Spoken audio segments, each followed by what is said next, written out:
Hello everyone, welcome to the Racist War. We are starting this, only 5 days after our last episode, so it'll be a little shorter than what we usually do. Well, at least that's what I'm predicting. You could go anyway. Hitting the track and getting back on track. Sorry. Getting back on track. Yeah, well, let's try and do the next one on Monday. We'll do our best. And that'll be another shortish one. Anyway, we still do have plenty to cover today, and we are going to open on our favourite topic, immigration. And we're going to start by talking about Nauru, which of course is that lovely island nation that we dump our refugees on. So, I'm sure we're all aware of what is actually a $2.5 billion deal. Remember, they kept trying to cover up the cost of this deal with Nauru, and also the length of time in which it would last. We know now that it is estimated to cost around $2.5 billion over 3 decades. And this was to settle, 30 refugees? 30 murderers and rapists. Many of them were, yep. So these were people who were in indefinite detention.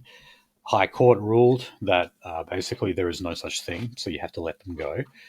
So we did a $2.5 billion deal with Nauru to send all of these people. So, first story we've got on this is the Green Senator David Shoebridge has read to the Senate what he alleges to be extracts from a secret report into suspicious financial activity by 2 members of Nauru's government. Okay, that doesn't sound exactly all that serious. I'm sure you could dig up very similar allegations of bureaucrats here in Australia. But I do think that the Greens are just kind of desperate to dig up all that they possibly can to make this deal look dodgy. And at best right now, they've just got 2 members acting with financial impropriety. That's really about it. Now, well, look, would he like to look into all the Solomon Island archipelago groups that are taking energy for green restoration and also so we can get levies to clear ourselves from climate change? Would you like to look into all those politicians and their improprieties, or no? Right. What does he think about the climate change rort that all these Pacific Islanders are cashing in on? So very, very little about that.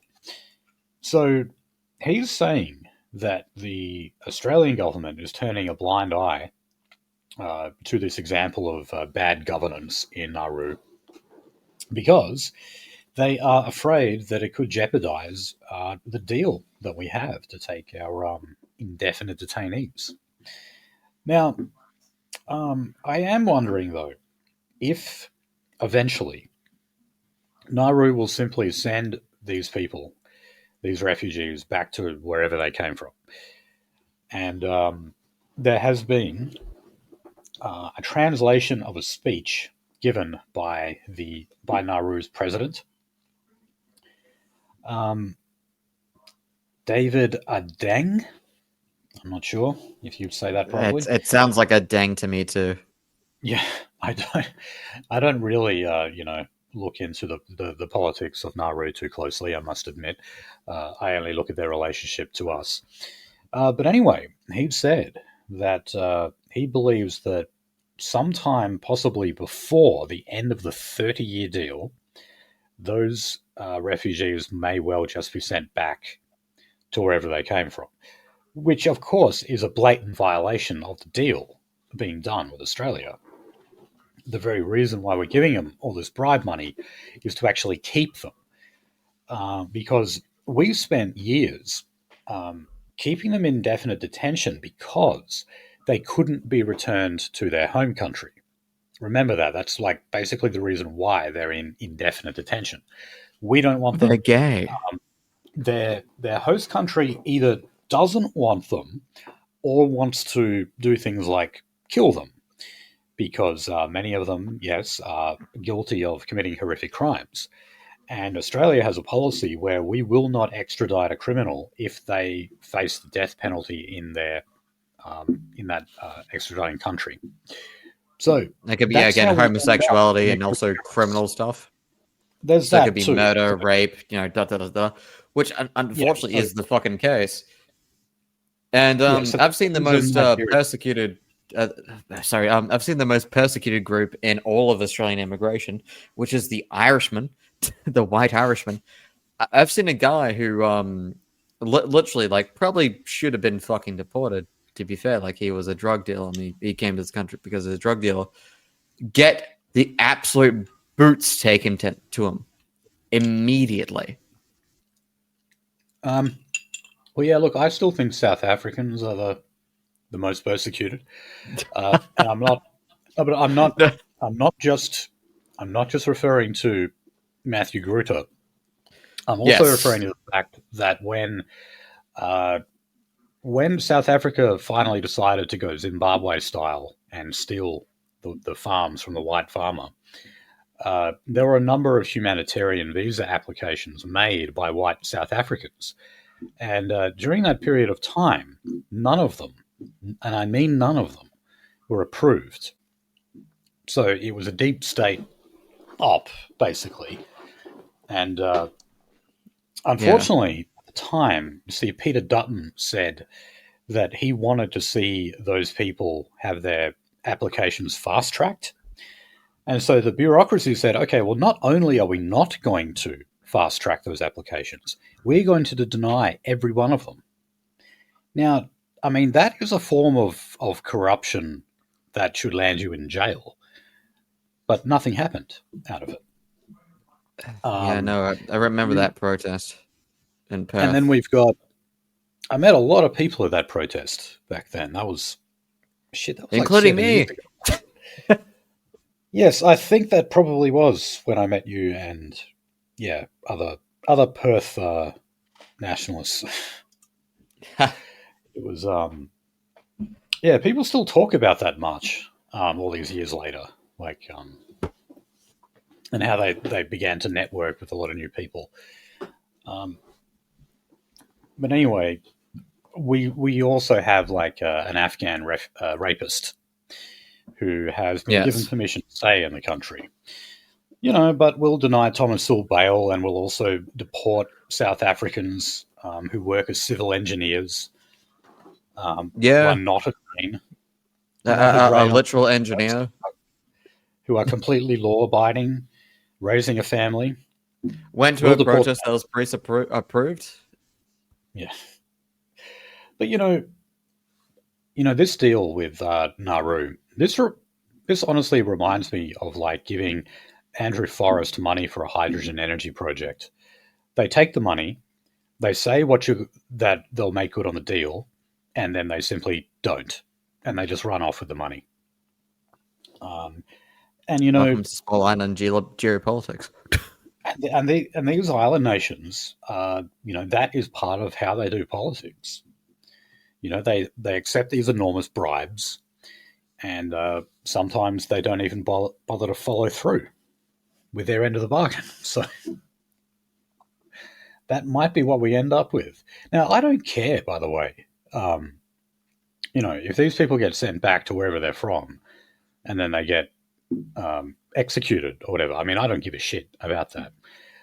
My problem is just, why does this have to involve unloading over $2 billion on some pissant nation?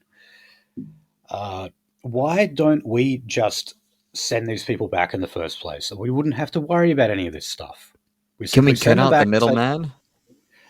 all right, if you're getting executed, we don't care. Then we wouldn't have to piss around with them accessing our law courts, spending God knows how much on that process.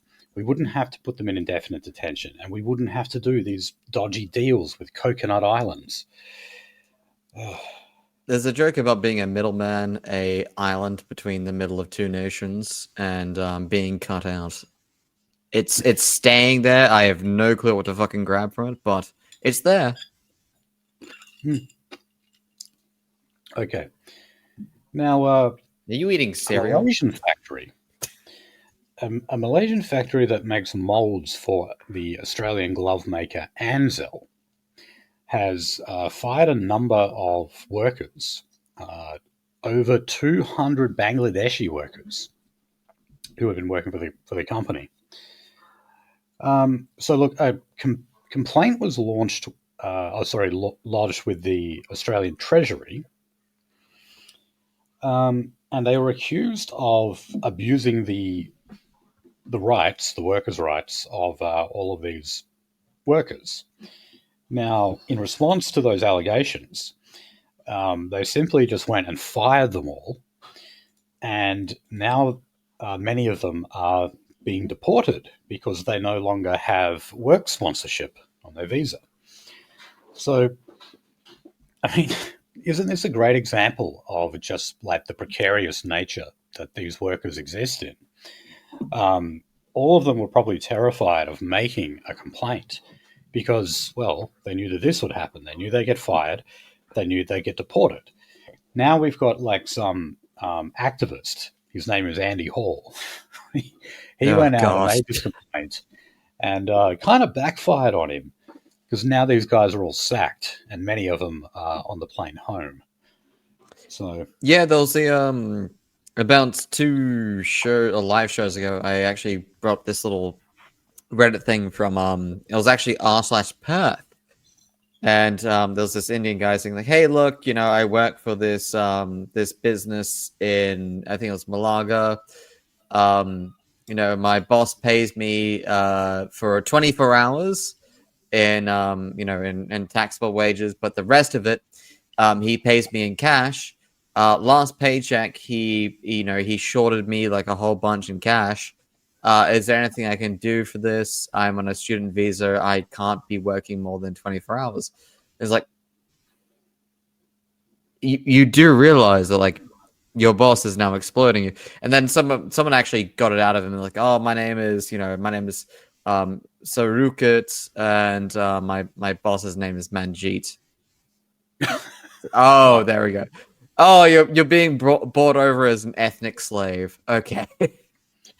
yeah, well, okay. Look, here's what the accusations consisted of. And the company is Medi Saram. Yeah, I haven't heard of them, but they make molds for Ansell. Anyway, the accusations included wage theft, forced labor, confiscation of passports, and the deportation of more than 30 workers who complained to management. So there you go. Some of them actually did complain, and then they just found themselves on the plane back home. I'm not sad, of course, that they're back on the plane, but, they should never have had these jobs in the first place.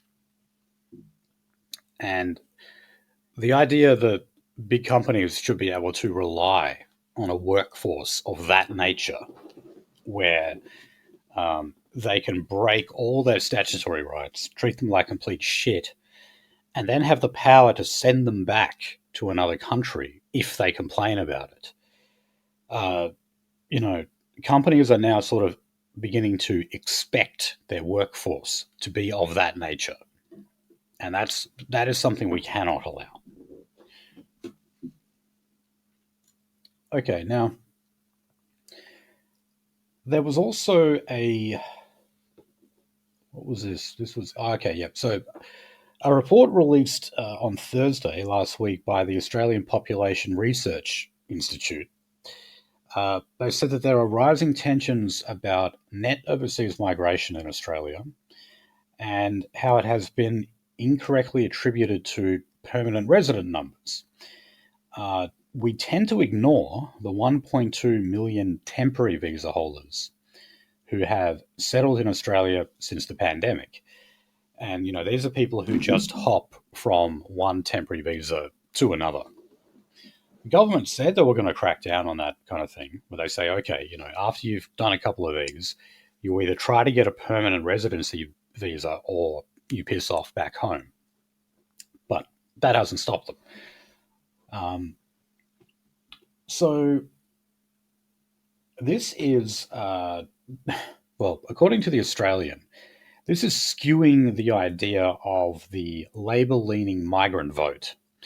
In other words, the people we import tend to vote Labor. It's sort of, I find it's mixed though. I mean, like Indians, when they first started coming here, they were like, I don't know, almost 50-50 coalition and Labor. Now they're very strongly Labor, like 75-25 or so. And that was that started in Victoria, where Dan Andrews was just, paying for these Hindu temples and stuff. So they were just very easily bought off.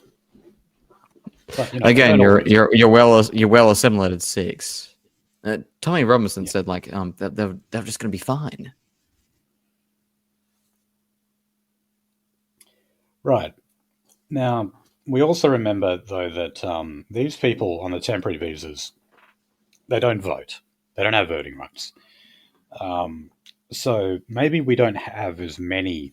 The Australians trying to say that we don't have as many Labor-leaning migrant voters as you might think we do, because 1.2 million of them can't actually vote. But yeah, they're also considered to be part of this underclass. So, like the Bangladeshis we were just talking about, you've got 1.2 million people who are there making up part of the labour pool. And these people are willing to work for low wages. And, well, even further than that, they're willing to actually hand a portion of their wages back.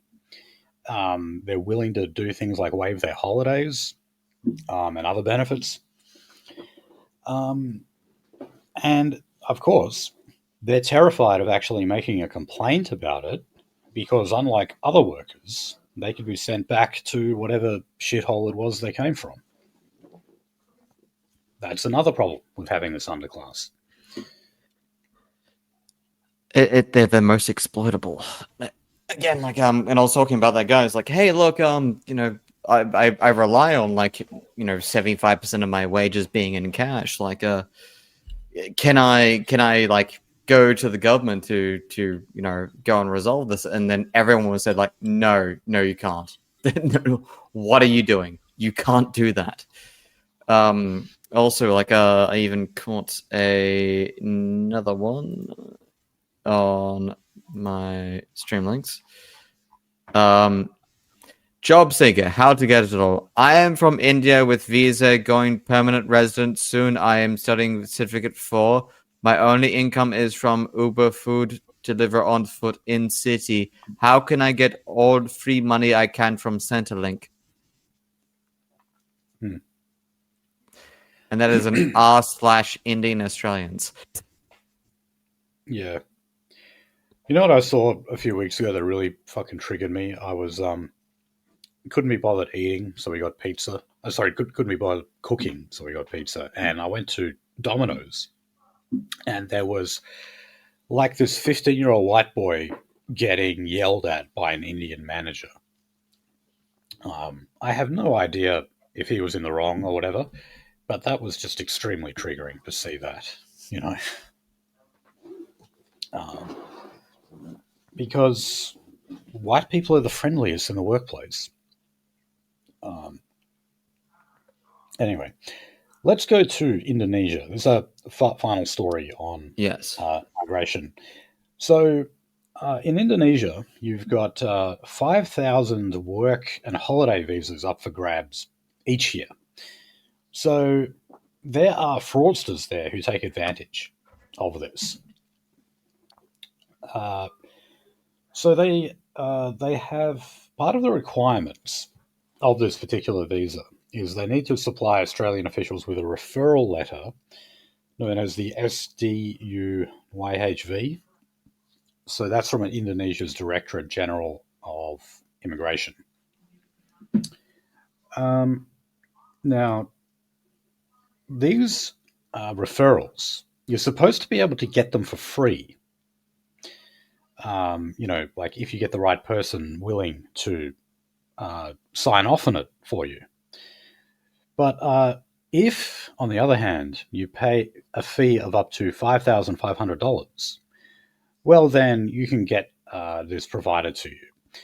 These are fraudsters or middlemen who claim to have access to immigration officials. And so, yeah, for that price, $5,500, you can then get that letter. The letter does not guarantee you that your application will be successful. It simply means you can lodge the application. So a lot of people pay the visa application fee. They pay this extra $5,500 for the letter and actually just end up with nothing.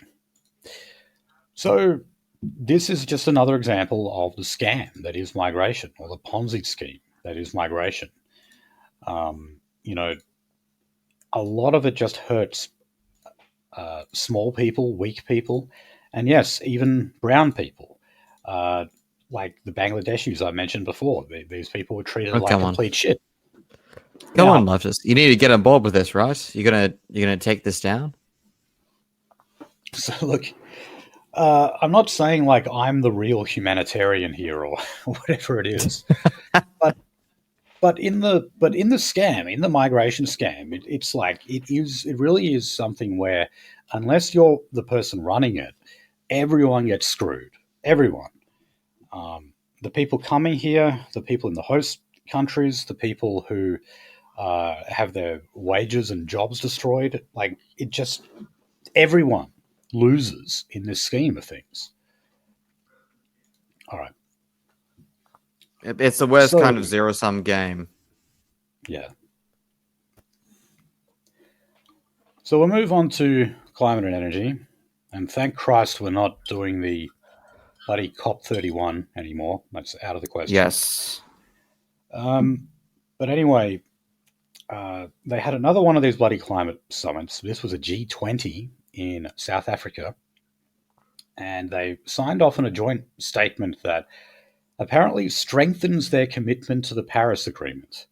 Like, really? You needed another conference just to strengthen your commitment to an agreement you've already signed? Could be a fucking email.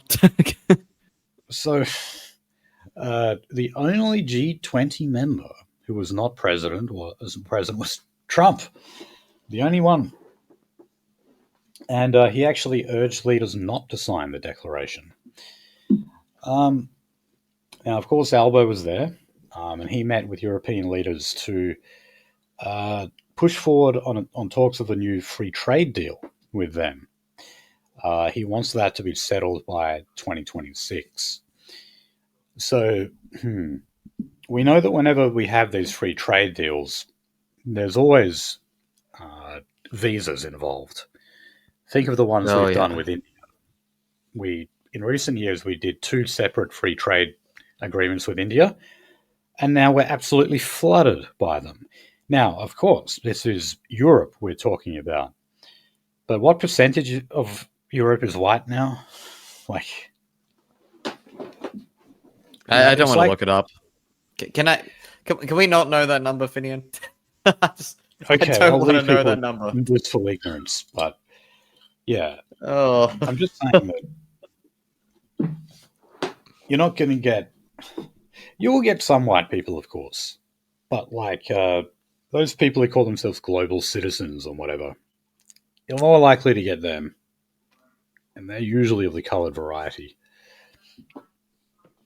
All right. Yeah, I said that because there was a big wave of like leftists, complaining about like record number of UK working holiday visas issued for Australia, and I was like, well,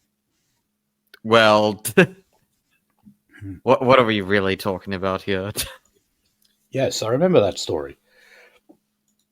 We're probably just taking in a huge bunch of Indians, is what that would mean. Yeah.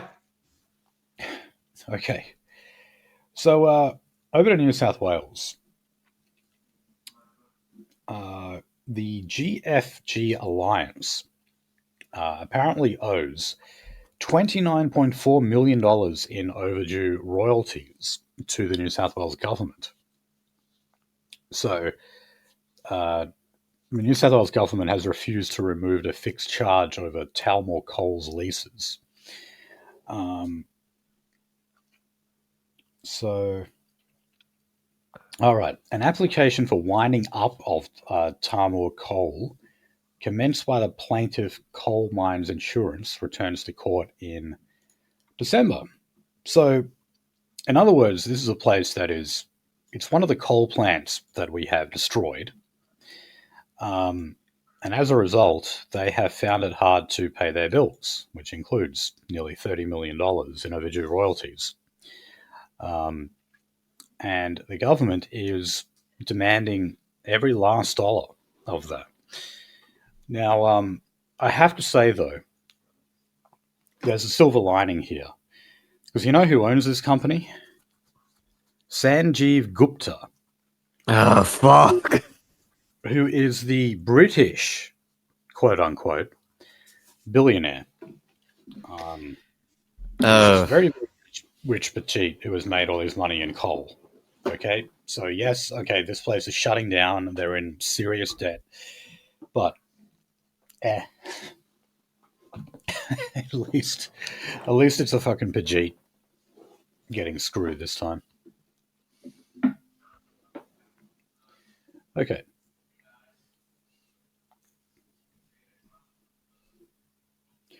All right, so in South Australia, this is the way that the Australian words this. Fears of a wipeout in middle-class seats have forced the South Australian Liberals to defy their rank and file and cling to a commitment to net zero emissions on the eve of a looming state election. Now, if you listen to our show last week, obviously we covered that the coalition federally is dropping net zero, but there are very, very serious talks about doing that in Victoria and New South Wales as well. And who knows, if they do that, maybe even Queensland could follow, and David Crisafulli would support nuclear power at the end of the day. You never know. The result of the Indigenous Voice to Parliament referendum sort of pushed him more into an anti-voice position. So, you know, they kind of go with the ebbs and flows of public opinion. But South Australia apparently is not defiant as always. Radelaide as always. Adelaide. Yeah, so look, you know, historically, this is the home of liberal moderates.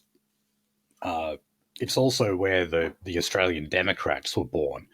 The Australian Democrats were basically liberals who thought the party was too conservative, and they broke away to kind of form like a more centrist alternative. And they still exist. They're like, you know, been in the political wilderness for a long, long time, but believe it or not, they still do exist. Anyway, they said the state election is 2026, March 21, so it is not very far away at all. The opposition leader, Vincent Tarzia, said that, yeah, they will take a policy of net zero by 2050 to that election. So, yeah. May I predict yet another liberal wipeout in South Australia? I was going to say, let's see how that fucking runs. Bold strategy, Cotton. Well, okay. Here's the reasoning he gave. So he said that this has nothing to do with party politics. Rather, it is the energy mix in South Australia, which has a much higher penetration of renewables than other states and an absence of usable coal. He conceded the position could look confusing in light of the party's national stance and the views of its state's rank and file. Yeah, in other words, members of your own party don't want this policy, yet you insist on it. And I just don't buy this other shit when he says like the much higher penetration of renewables in the state. Okay, maybe you've got more, but like, is it reliable? How much electricity does it actually contribute to the grid? I'd say probably not much. An absence of usable coal, there's like, you mean because you made it unusable? Because you forced those companies out of business? I just don't buy his reasoning here. Okay. God. Now, coal power plants may be forced to give authorities 5 years' notice of any plan to shut down operations. So this is due to concerns over supply gaps amid the replacement of energy projects. Okay, in other words, if the coal plant closes sooner than expected, well, all of a sudden we've got an energy deficit that renewables is not able to plug. So I think really what this means is they say, listen, tell us when you think you're going to go out of business. And if it is too soon and we don't have enough renewables on the grid, well, maybe we'll prop you up for like another year or two, right? One, who could speculate that? And two, who wouldn't fucking lie about that? Yeah, but like when we mentioned what the coalition says about their net, scrapping of net zero and their new energy plan, they have not ruled out actually subsidizing coal plants. They wouldn't rule that out, just like they wouldn't rule out nuclear power. So yeah, we very may well get to the stage where, considering all of these wind farms and hydrogen plants keep going under, or some of them don't even get started, and simultaneously you have coal mines and coal plants shutting down. Well, what the hell is going to make up for that?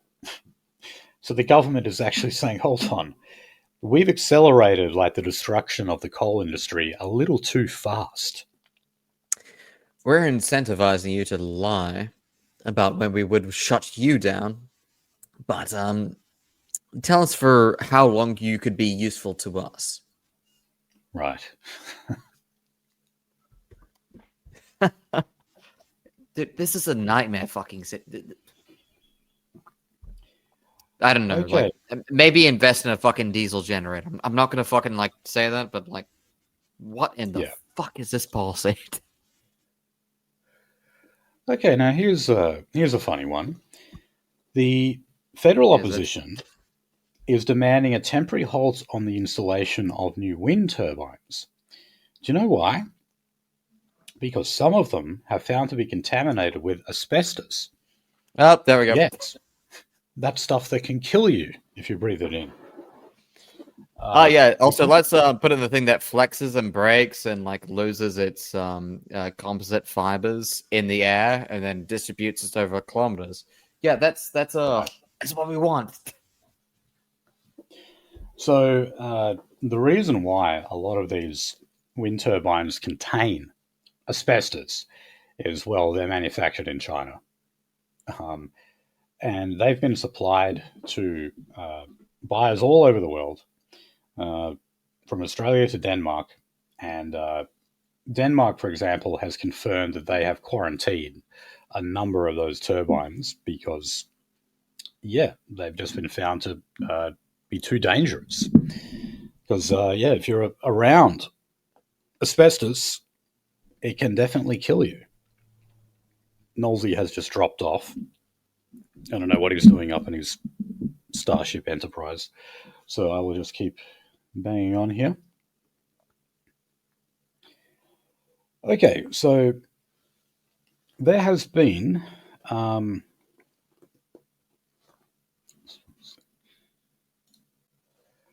the Albanese government's Net Zero Economy Authority. Yes, that does exist. They're pressing AGL to provide greater financial support and assistance to workers who lose their jobs due to the closure of a South Australian power plant. So this was a ruling by the Fair Work Commission. They now require AGL to assist more than 100 workers impacted by the closure of the gas-fired Torrens Island power station in Port Adelaide to obtain new jobs. Okay, Good. that's definitely fair. I guess I sort of question the detail of that, and would it actually help them find new jobs? Don't know.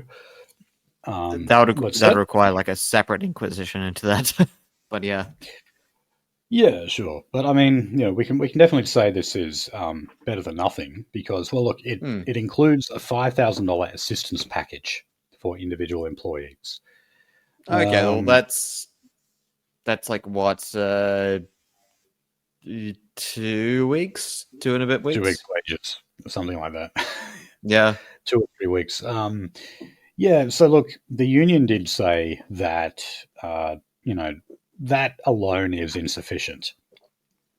And they need like proper training and support services, not just cash, not just a handout.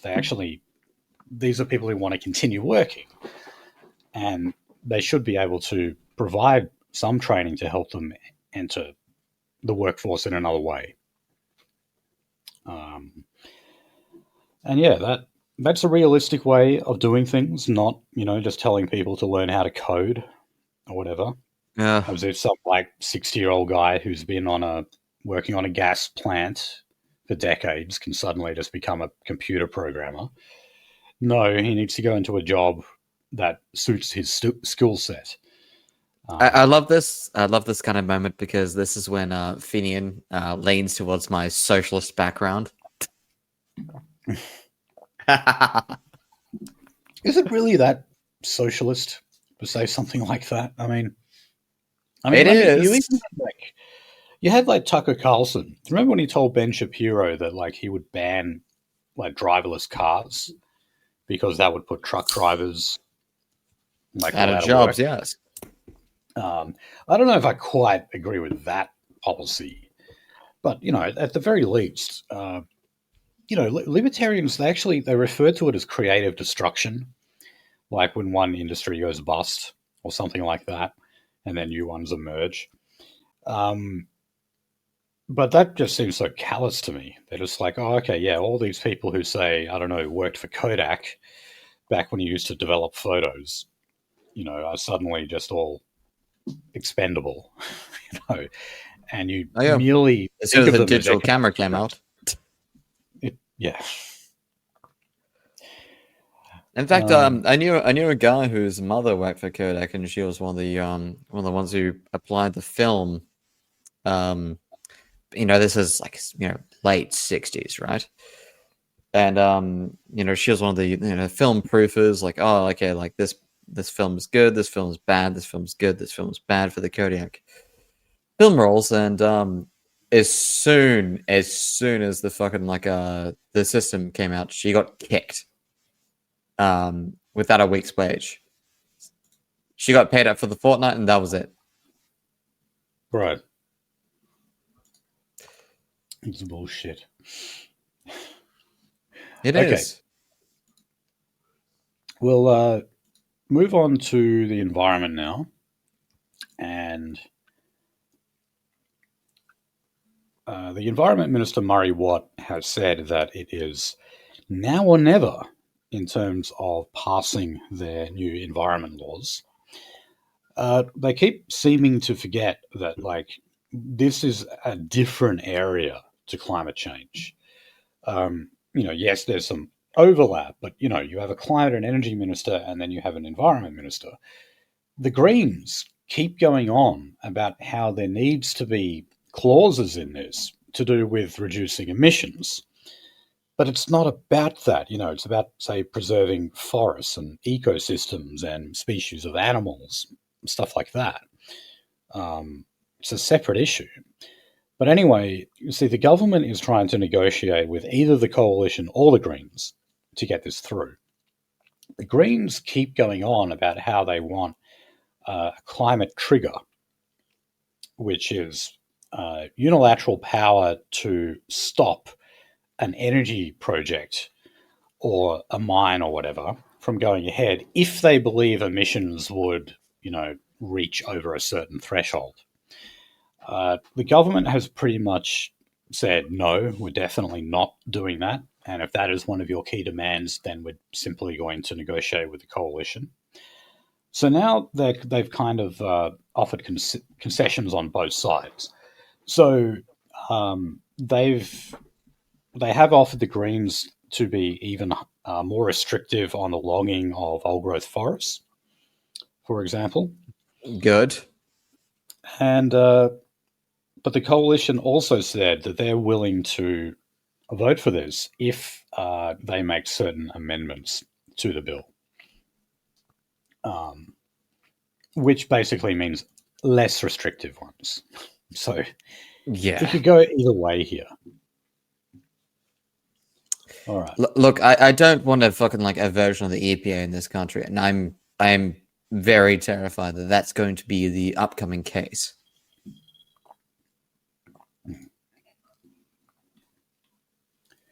But hopefully by the end of the week, we find out actually what they're going to do here. It's the racer, so it's going to be a nightmare situation. Okay, so look, the coalition has asked for existing streamlined pathways for approvals to be reinserted into the laws. They also want changes to the role of the EPA, Environment Protection Agency, to keep assessment responsibilities with the minister, and a narrowing of the rules around how stop work orders could be issued. Okay, so they've thrown a bit of IR. Are you that trusting? Now, look, I got to say, I think I prefer the coalition alternative here. Because they're looking at how the EPA has functioned in America, and we all know that's a nightmare. They don't want a repeat of that here. So, yeah, I'm hoping that if the deal has to be done here, that they do it with a coalition. All right. So onto the economy. It has been found by researchers in the States that Australia has been one of the biggest beneficiaries of Chinese credit since the year 2000. And that is mostly thanks to the resources sector. So it found Australia received $200 billion over that period, so the last 25 years, making it the third highest recipient after the United States and Russia. That'd be for gas.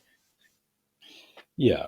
So they then say, though, that this comes amid an increasing concern about the national security risks of China's investments, and how that is coinciding with a slowing of the flow of credit into Australia. Could I say something incredibly schizophrenic right now?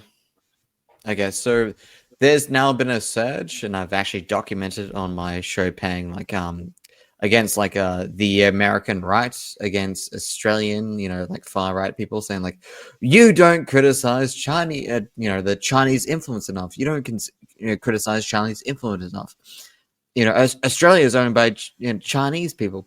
They even said garbage human. By the way, someone we've both seen is Matt Walsh accused him of being a Chinese Australian. That's a man we've both seen. He's a family man. He's a white family man. So there's this big propaganda push to say the Australian far right doesn't attack China enough. And it's we don't really functionally need to. Not yet, I guess. Well, look, they're just making the point that the rate of Chinese investment in Australia has been slowing, but it's only a little bit. And I guess that also coincides with the fact that Chinese migration to Australia is also slowing. Uh, Not that we are replacing them with anyone better. Indian. In fact, we're replacing them with much, much worse. You can make an iPhone in China, but you can't make an iPhone in India because unfortunately the Apple company decides that there's too much shit particles inside of it. Yeah, So yeah, that's not a joke. You can look that up. shit particles. Okay. Yes. Fecal matter particles. Yep. Yes. Yeah, but look, I don't think we have anything to worry about in terms of like Chinese investment drying up in Australia. No. We're pretty safe in that regard. And WA's always got plenty of minerals to sell. Yeah, again, we can sell them rocks, and also, like, unfortunately, they do like to buy up agricultural land. That's going to be a problem for the fucking future. I don't like. What fucking mechanism are we going to deal with that now? What? I don't know. Yeah. All right. Let's talk about what we can deal with.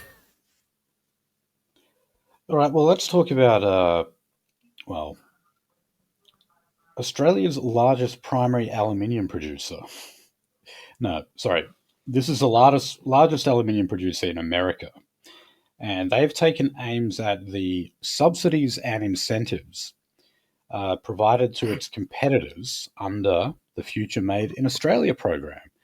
So this is the plan to make Australia a manufacturing powerhouse of green energy products. So that does include, as I say, subsidies and incentives for Australian companies.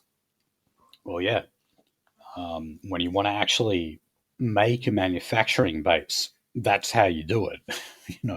You put up barriers, and the government does play favorites and picks winners. That's how America got started, by the way.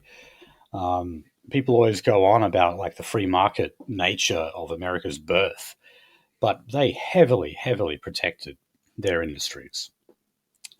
We just want to do the same here. We want to do so in a bullshit industry, but anyway. So look, they want this scheme to be included in the 2026 US Foreign Trade Barrier Report. In other words, this is like Trump's shit list in the trade war. Ooh. This is the kind of thing that can get a big, fat, tremendous tariff whacked on you. And remember, Trump has like threatened all sorts of like 100% tariffs and whatever else. So, and they have been shown. I was doubting for a while that Trump was serious about the tariffs. I really was, just because I thought that was something that died in like the neoliberal era of America. Like with NAFTA, like when Bill Clinton and NAFTA, I honestly didn't think the tariffs were going to come back, but they have. So, yeah, we might actually be a target in terms of protecting our industries for manufacturing these products. And make no mistake, America wants the edge on all of these products as well. They're very heavily invested in it, even though Donald Trump goes to the UN and says that he doesn't believe in climate change and things like that. Doesn't mean you don't have an invested industry over there. Okay. Let's roll.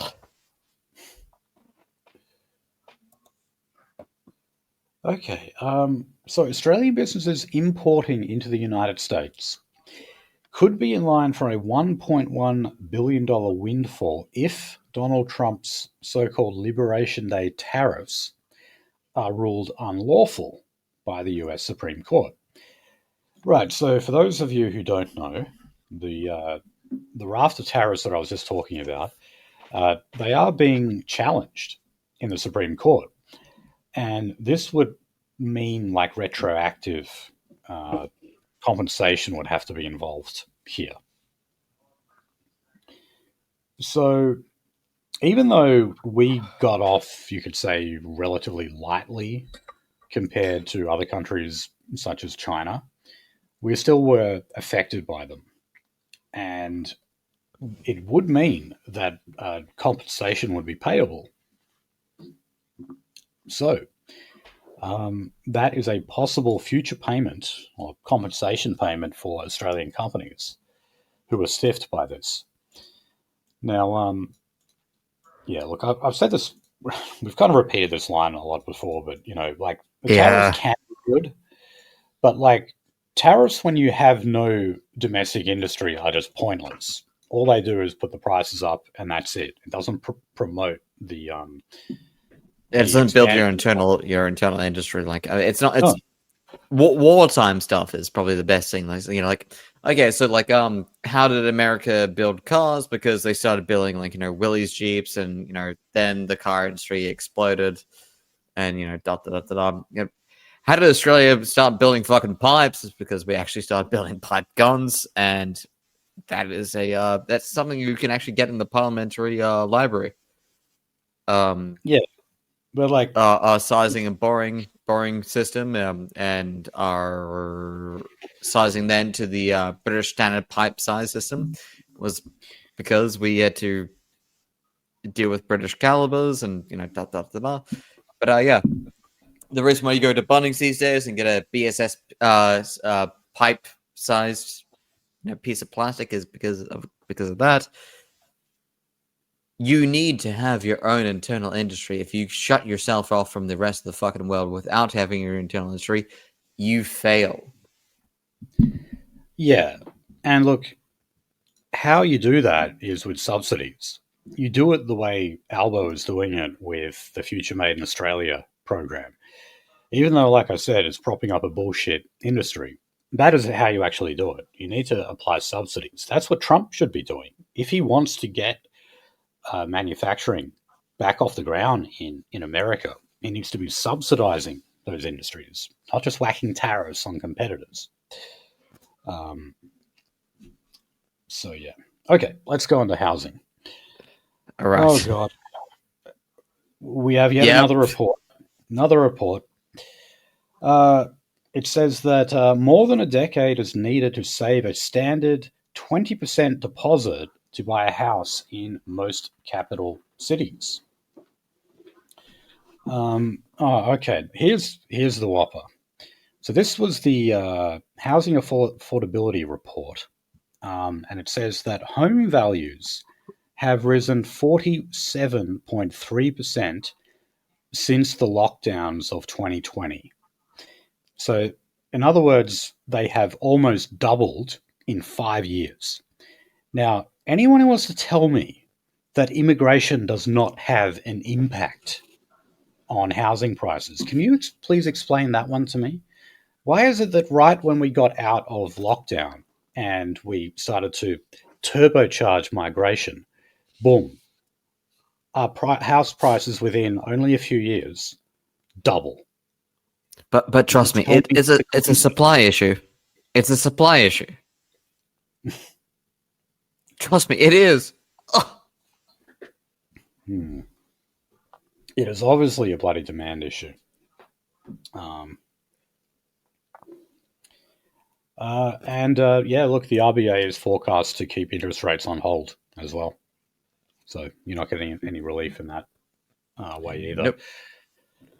Even though, only 25 basis points makes very little difference.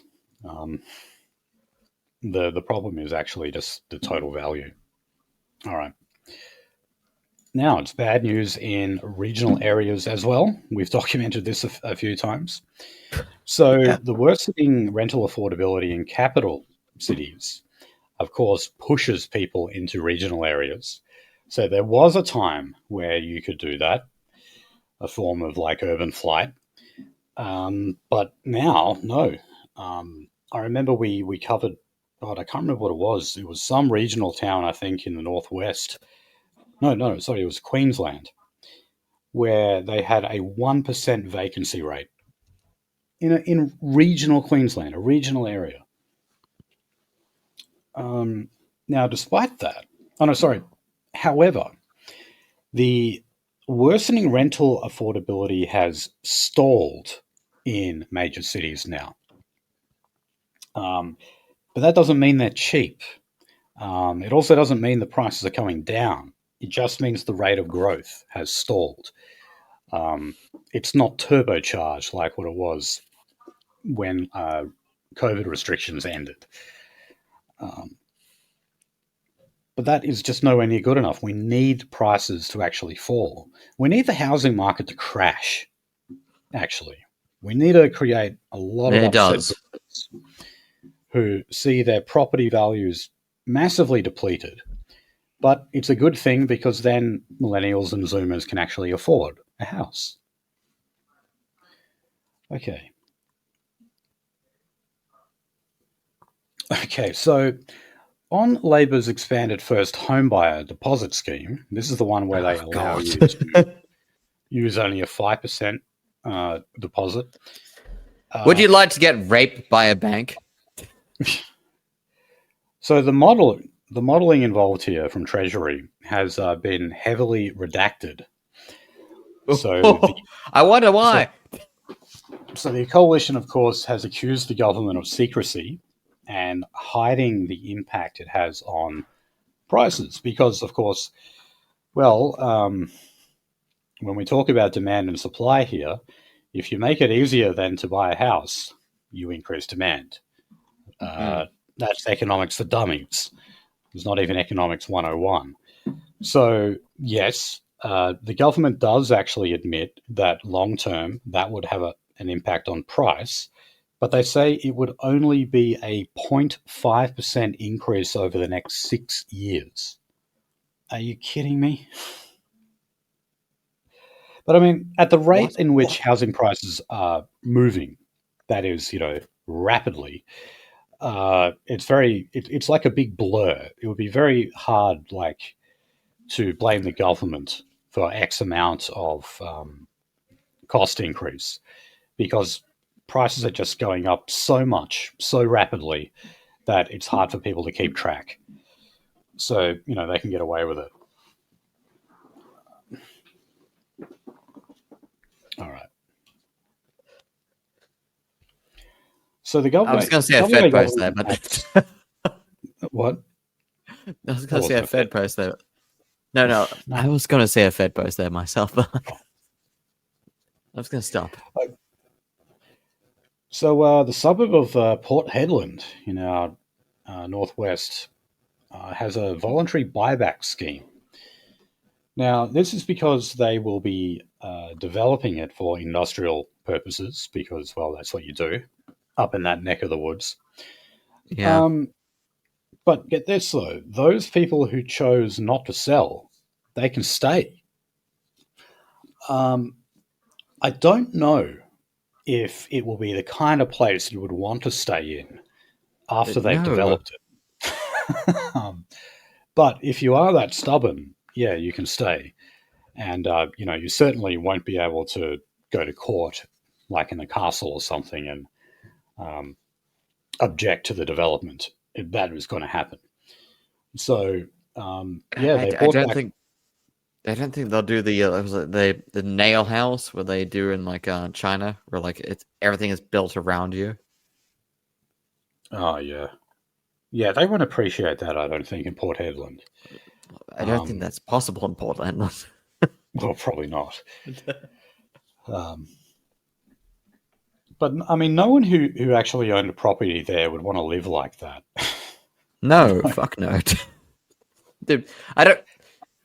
Anyone who owns a fucking property in Port Hedland that isn't partially government owned and done as a project style thing, you paid rent for about 15 years, therefore you own the place, Mrs. Gordon.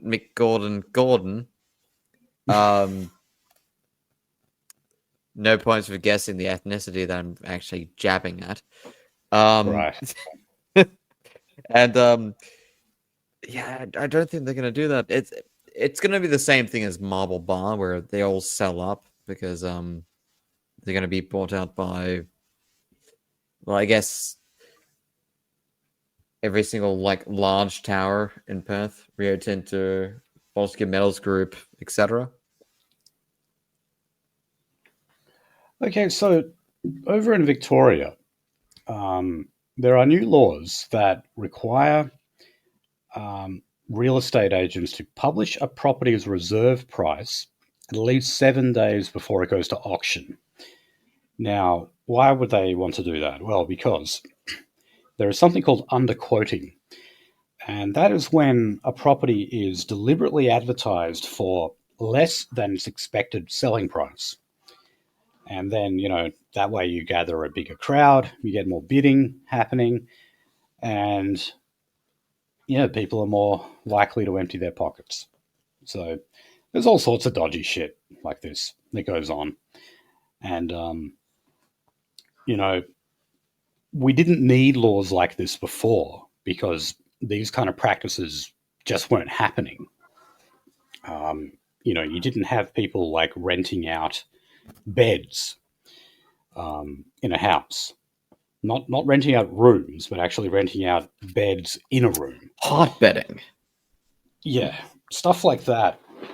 We just didn't need laws on that. And then, the Chinese and Indians came over, and that's just the way they conduct real estate. Okay, now finally on housing. You may have heard of the builder called Niche Living. This is a Perth builder. Yes, I did. So, this is a funny story actually. They've gone bust, right? They owe a lot of money. There's a lot of customers who have bought houses and they're stuck with like half-built houses. Anyway, the offices of Niche Living, they have been raided, and even the houses of some of the directors, they've had their properties raided. So, it was pretty dodge. I had a look at the guys who are the managing directors. There's one guy called Ronnie Michael El Haj. He definitely looks Yep. Middle Eastern, let's say. Trust me, niche living is Lebanese. I even got it from one of the Italian mobs that I touched with back in the day. Yeah, so the two company directors, the other guy is called Paul Bitdorf. That sounds like a Leb name as well. They had their own homes raided, and this is part of an ASIC investigation. Ooh. So, some really, really serious shit going on there. And look, again, like, here we go. Here's an example of a builder who was doing its job, who was providing the construction of these homes, and then they just went bust. So that's nothing to do with like a shortage of labor, of tradesmen who can work on these sites and construct these houses. It's to do with dodgy Middle Easterners who can't run a fucking honest company without ripping people off. All right. So, I was going to talk about the CFMEU Royal Commission in Queensland, but look, there's a very kind of general things have been talked about so far, so we'll do that another time. Instead, let's talk about the CFMEU in New South Wales. Darren Greenfield and his son Michael Greenfield, who were both former CFMEU leaders, and remember they were nudged out once the federal government essentially nationalised the CFMEU, they have both been sentenced to jail after being found they received bribes. I think I heard on the radio that they're expected to serve around 10 months in jail. So yeah, for like that form of white collar crime, I guess you'd call it. Uh, yeah, they were sentenced to 10 months. So, oh wait, no, sorry, the dad sentenced to 10 months, the son sentenced to 6. So, all right, it's not a huge amount of time in jail. But Darren Greenfield said that he gave in to temptation when he accepted a total of $20,000 in cash on 4 separate occasions between 2018 and 2020.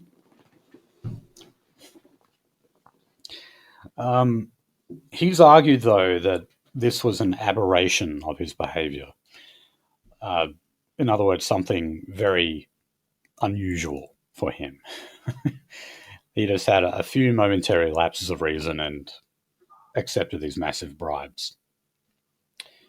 Okay. But that's terrible, being from that ethnicity. Like, it sets a dangerous stereotype and possibly, like in the late 90s, a second stance of justice. Yes. But, I mean, honestly, this is peanuts compared to other stuff. Oh, dude. Rape.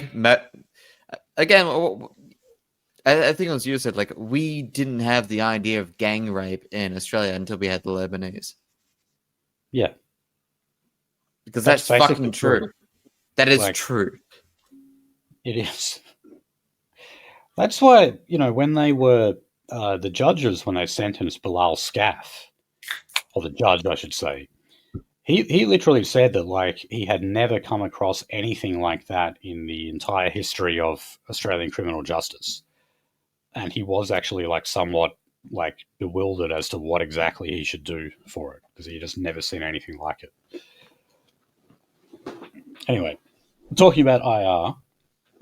Yes. Oh, Jesus. So, of course, you've got Jess Wilson, who is the new opposition leader in Victoria. Oh, yes, fuck. So now she has announced one of her very first promises, if elected. She's saying that a Victorian coalition government would launch a royal commission into the CFMEU. Oh, my God. Wow. Now, I've got news for you, Jess. If you think this is a vote winner, it isn't. Just like it isn't for the federal government, the federal coalition, when they announce just about every bloody time they come into power, some kind of royal commission into the building industry or the CFMEU. This is not a vote winner. And I remember we covered another story of a Liberal saying that, look, the coalition, if it wants to survive, it needs to start looking a little kinder to the working class. And that includes not bashing unions at every bloody opportunity. I mean, this woman has been in the new job for, what, a week? And this is one of the very first things she announces. Like this is her golden ticket to the premiership or something. All right. Okay, now I've got something very hateful to say, but I'm gonna keep it to the back of my throat. Yes, you're best doing that. So yes. The former treasurer, Peter Costello, he has accused the Productivity Commission of failing to use its statutory independence to tell inconvenient truths to the Albanese government about the causes of the nation's waning productivity. And he says that the Productivity Commission has become politically correct. So he said there is an arcane award system for a raft of big employers. He's blaming the award system for many employers underpaying workers. So, yeah, the award system, it's kind of hard to explain. We don't have like minimum wage laws like what they do in America. Where, it's dependent. You just have a minimum wage. We have like multiple minimum wages across various industries. And that's what we call award rates. And so the Libs have very often said that this is just like Standard rates, overtime, over weekends, over public holiday. There's different rates for yes. everything. Yes. Yeah, and look, they're right. It is actually somewhat complex in terms of how they calculate it. Whereas in America, you just have the minimum wage. That's it. It's just a one size fits all. But I don't know if that is actually what's contributing to underpaying workers. I No. no. I would say things like handing back part of your wages.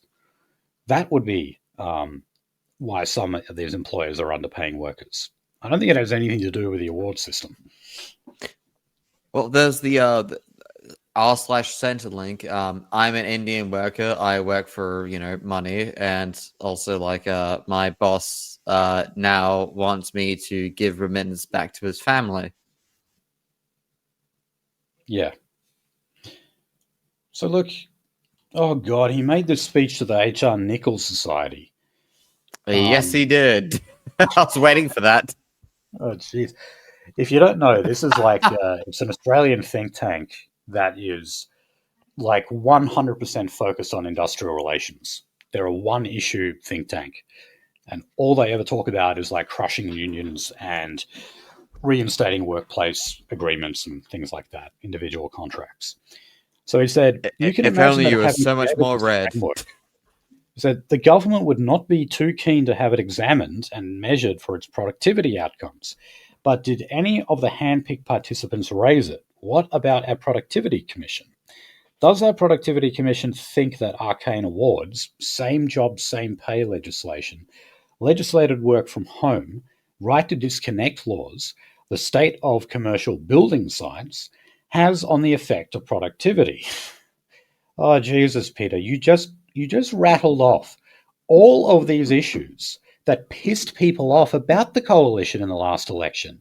When Jane Hume said that we needed to roll back work from home laws and also say that workers had no right to disconnect, it's no coincidence that the coalition's polling numbers started to drop. People did not like it because you were battering working people. You were talking down to them and telling them that they were entitled and expecting too much from employers. Now you've got Peter Costello off making this bloody speech saying that no, the way forward is to actually bring back all of this Friedmanite economics. You are not going to win an election with this. Oh God. Okay. Infinity, you used to be a libertarian? I did, yeah. And I'll never forget it because of how often you remind me. Of course. Yeah. Did you actually have a point to that, or you just wanted to raise it again? No, I just want to raise it again. Right, okay. Believe me, when I read a story like that, I'm reminded every time. Plus I still get emails from the Mises Institute, so because I'm still on their mailing list. Okay. Really? Yeah. There's a few like publications. Like I never bothered to unsubscribe because I like just kind of checking in every now and then. Quickly reading their monthly email, or whatever it is. Okay. All right. Now here's some good news. So those who were impacted by the millions of dollars of debts associated with the coal mining long service leave scheme, they're going to be offered relief. The employers are going to be offered relief. Now, what this is, well, hold on, I'll just explain what it is. So, this is coal mining companies who are going broke, or at least they're winding up their mines or their power plants. A lot of them have trouble meeting long service leave payments to their employees, of course. Look, when you batter around a coal company like that, Yeah. it's not a big surprise that they're not able to pay all of their liabilities. So the federal government is now going to waive 20% of the outstanding amounts. and also give those companies 6 years to back pay the leave entitlements in installments. So that means that the workers get their long service leave and any back pay that they're owed. So, yeah, that's a good thing. So, yes, that that money is going to the employers, but it flows on to the employees who are entitled to it. Otherwise, those companies I'd love to have some guy like money. investigate to make sure it went to the actual pensions, etc. And obviously, Well, unpaid, yes, but yeah, I mean, yeah, you never know with these kind of things. Again, it also it again reminds me of like paying Twiggy Forrest for a hydrogen plant, and then all of a sudden they don't deliver. They take the money, but they don't deliver. Yeah, I hope they have the appropriate safeguards to ensure something like that does not happen. Okay, finally on IR, there have been rallies again in Queensland by striking teachers. So that is the second time this year that they've done that. Geez, it feels like it must be like the fifth time, but because we've read about teachers all over the country going on strike. But yeah, it's the usual thing. Overcrowded classes, staff shortages, excessive workloads, and disruptive classrooms. Not enough attention is given to how disruptive classrooms have gotten, considering the amount of like Arabs and blacks we have in them now. I wouldn't want to be a teacher either. I remember in Whitnam in the UK, like it was back in 1996, 1995. That was the first instance of like there was like a 15-year-old boy that like raped a 35-year-old teacher. It happens. He probably had a sexual emergency. Do you remember that term? Yeah, I remember that. God. That was someone who raped a German girl in a pool because they had a sexual emergency. I had sexual emergency. Yeah. I'm not making that up. Google it. Like, fuck. No, seriously, do. All right, the public service.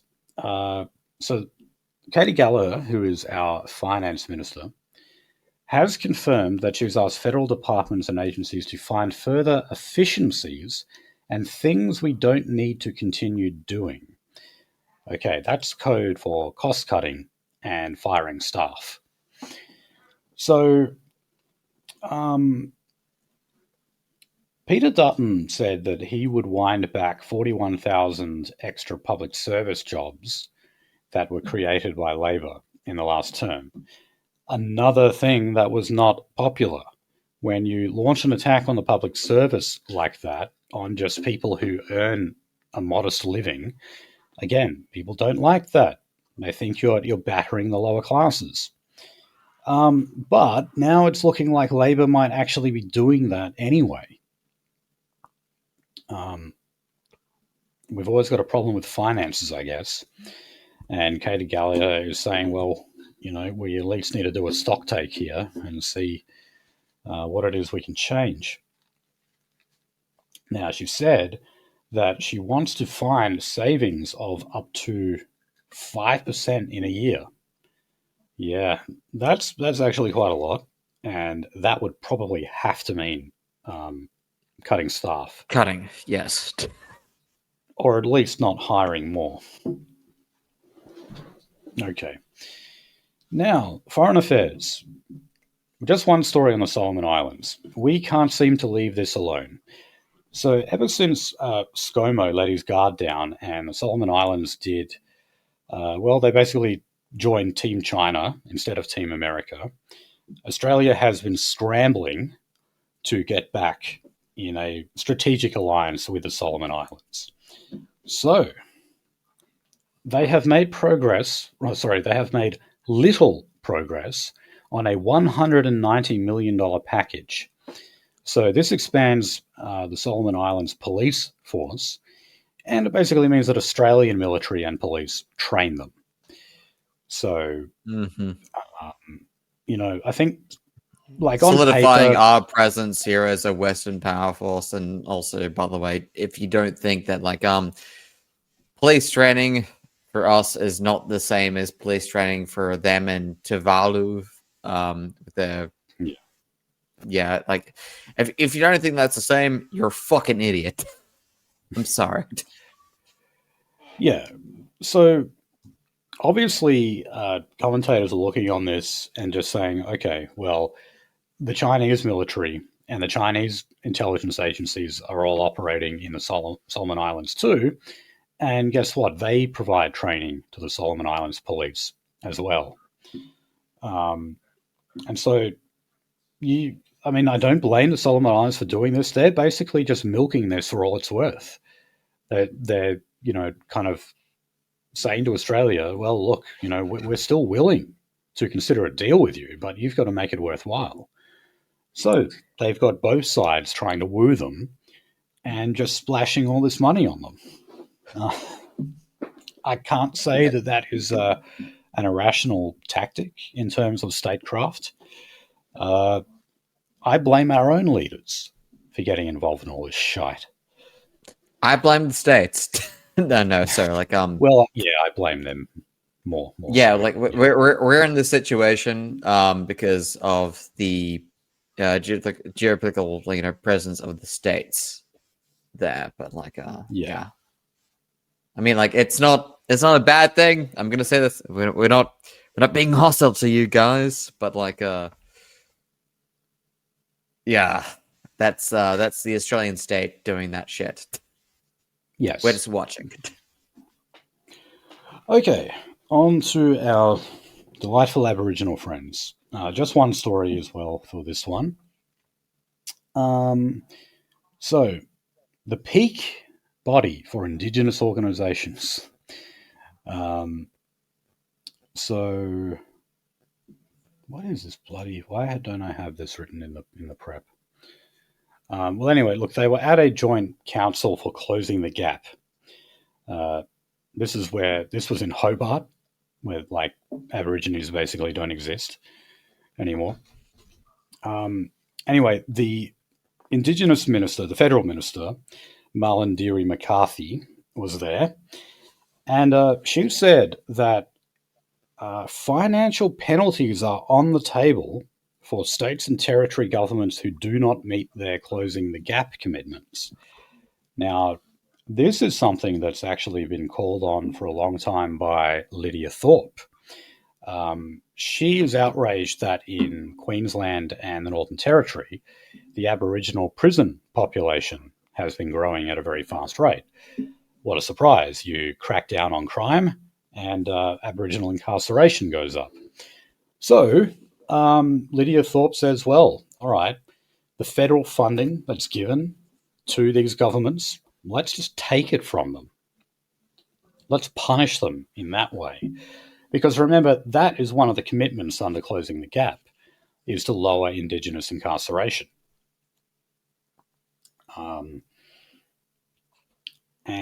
Again, this just kind of shows how you can't have white expectations for Aboriginal people. The idea that you can somehow, without actually using law and order, encourage Aborigines to be law-abiding, it's not going to happen. They're the most jailed race of people in the world. Okay? In the world. Not exaggerating. So, of course, like every time we have a new report on Closing the Gap, barely any of the gaps have even nudged. And any time that the incarceration rates of Aboriginal people goes down, that's only to do with things like Queensland having really relaxed bail laws. So that We stopped people actually doing guys for stabbing each other or drugs or driving drunk or actually stealing vehicles. That's one of the ones we covered, stealing vehicles. Yeah. And so it's down because we just stopped enforcing it on them. right. So I mean, anytime it goes down. Yeah, it's just like, and it's a cycle, because then what happens is you end up Aborigines stabbing people to death, and then the old Bay laws come back. Then we forget why we brought the old Bay laws back, and we get rid of them again, and it's a fucking cycle. We have a real problem with our memory. All right. Now, here in WA, the WA government has committed $156 million for the construction of a new youth detention centre in Perth. So, of course, we only have one here. We have Banksia Hill, and they're all there except for the worst of the worst, who get sent to the notorious Unit 18 at Casuarina Prison, which is an adult facility. So this will house high-risk youth detainees who are currently accommodated in Unit 18. So that's part of the reason why they're building this. Unit 18 is actually not really any different to, say, the isolation cells they have in Banksia Hill. The only difference really is that the staff are prison officers, meaning they carry things like handcuffs, batons, pepper spray. Youth detention workers do not carry those items. And of course, you need those items in an adult facility. You're talking about grown men, many of whom are very large, powerful men, and you need to be able to restrain them. So that's really the only difference between the two. And the fact that Unit 18 had a, quote unquote suicide, that was quite questionable. Yeah. That was the first ever youth death in custody. Yes, we have a record that good in WA. One suicide for the history of youth detention in this state. And debatable. That is a pretty bloody good number. I mean, it is. The idea that they are running like torture chambers and they've only had one death, I mean, that is pretty fucking good. Not just like no one has died except that one guy. That's it.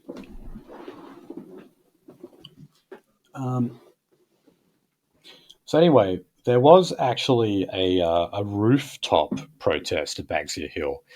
So this is simply when detainees are able to beat the guards and jump up on the roofs of the buildings. So there were 3 of them, and all 3, they're now in Unit 18. They were shipped off to Casuarina Prison. So the minister, Paul Papalia, said that the disturbance was inexcusable and reinforced the need for a planned facility to house detainees with higher needs. Yeah, that's the $156 million detention centre that they need to build to house about 10 people. All right.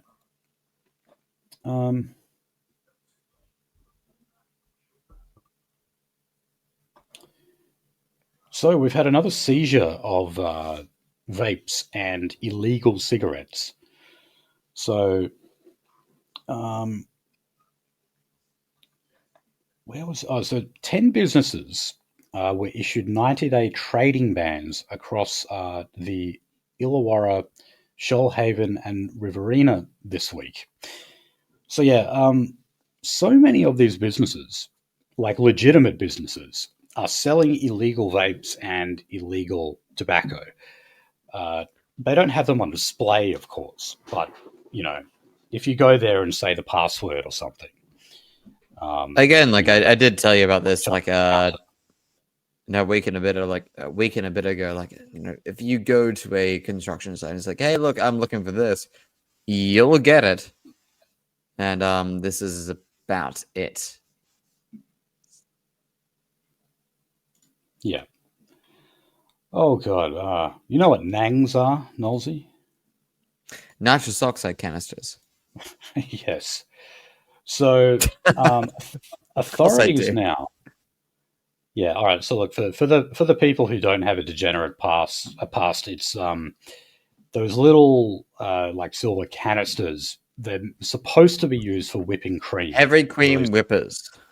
Whippets. They're called whippets. And I remember seeing ads on Facebook of 24-hour Nang delivery services. My Because psychotic mother was a sous chef, and actually, she taught me how to use the foaming thing for pastry and etc. But thank you for going that way, Finian. right, well, look, people just need to whip cream at like 2:30 on a Saturday, don't they? And they need it delivered to their door promptly. Well, the French are degenerates. I'm surprised Uber didn't get in on this, like Uber Nangs or something. Oh no, they did. They did. They did. They did? Don't look. Don't look into it. They did. Oh God. Well, anyway, it was found in a 2021 global drug survey that Nangs are the 13th most popular recreational drug in the world. So, authorities in Queensland, under new laws, are actually going to have the power to seize Nangs. And they're finding that a lot of these shops who also sell like illicit tobacco and vapes and so forth are the same places that are selling Nangs.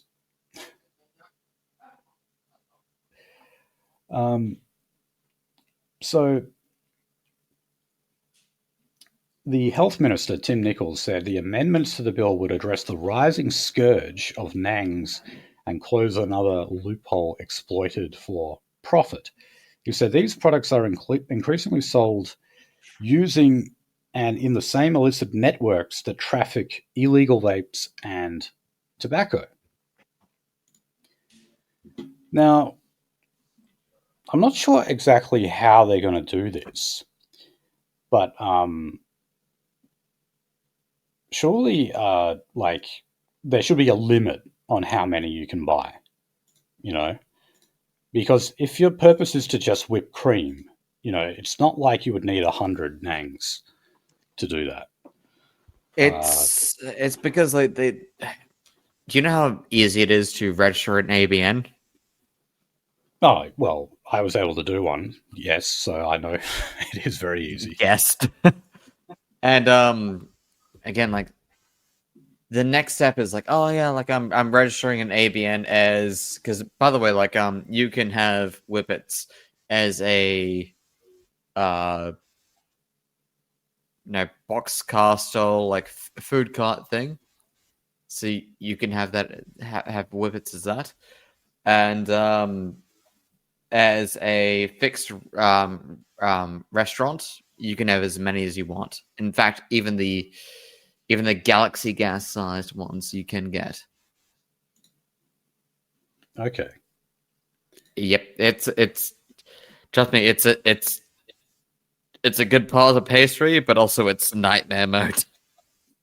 All right.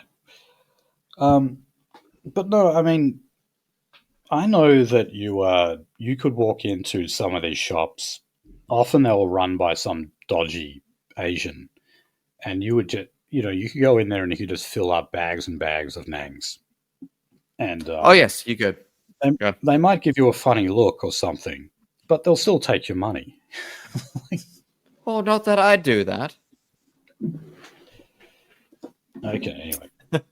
I don't.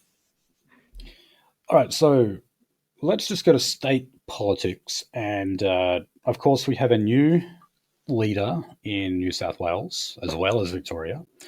So the leader of the coalition and the Liberal Party is Kellie Sloan, who is a first termer, just like Jess Wilson. And she was also the Shadow Health Minister.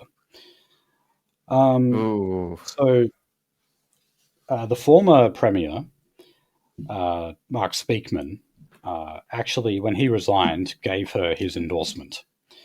And then she was elected unopposed. Do you like that, or because I've never liked Mr. Speakman. So Huh? You don't like who? Mrs. Speakman, Who? Mark Speakman. Oh, Speakman. Oh, you said Mrs. Yes. Speakman. No, I don't particularly like him either. Um, but look, Kellie Sloan, again, I think they're saying she's part of the conservative base or whatever, just like Jess Wilson is as well. Um, she hasn't really, she hasn't come out like Jess Wilson and announced that she wants a royal commission into the CFMEU or something Okay. like that. But she is said to be going to negotiate a position with the Nationals on net zero, and many are predicting that she is going to scrap it. Mark Speakman seemed to Okay. be fairly committed to holding on to it. Some people say that this was contributed to part of his downfall. But there was this other.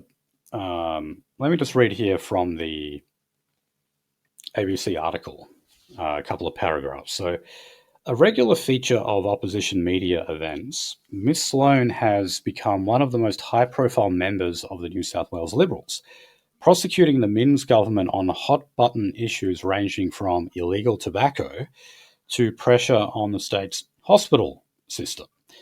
She has also been vocal about the impact of anti Semitism on her community, which There we includes go. a large Jewish population, and strongly condemned the neo-Nazi rally outside New South Wales Parliament earlier this month. She says that she has received dozens and dozens of serious threats after the fact, which she referred to New South Wales police. I'm sorry, are you saying that Nazis Oh, threatened you? Is that what she's trying to say there? so So, there's actually been like a big campaign from the Executive Council of Australian Jury. well, let me tell you what this is about. Do we all know why Joel Davis is in jail right now? If you don't, it's not actually because of the rally, or at least the official reason is not because of the rally outside New South Wales Parliament. The official reading is using a carriage service to issue a threat to a federal MP. That's what it is, right? Now we all know it's bullshit because the post in question, I think on Telegram, said that he wanted his supporters to rhetorically rape Allegra Spender, right? Now, if you look at what's happening here with the new leader, Ms. Sloan, it was a similar kind of thing where she took to social media condemning what she saw, and people simply responded, telling her to shut the fuck up and piss off. And as a result of that, she's been saying, "Oh, I've received like multiple threats by Nazis." Fuck off. Let me tell you, Miss Sloan, there is not a single so-called neo-Nazi who is going to come after you. All right, that is just not what we do. We don't go We around don't care. thieves. Yeah, I mean, look, we might confront you at a news conference or something. That might happen. But you're a politician. You should expect that. You should expect spirited debate and engagement with voters. You're a politician, after all. That is not a series of threats. It's certainly not death threats. You're in no physical danger from us. So why don't you actually say something about sending back the ethnic criminals who are a genuine threat? Okay. Moving on to New South Wales Labor. Now, I thought about not covering the story, but I just want any excuse I can to bag Chris Minns. Yep. So, Yes. yeah, because look, this isn't a huge thing, but anyway, I'll read it. A former Labor staffer has accused Crispins of being involved in a conspiracy to funnel illegal donations to the ALP coffers back in the 2015 election.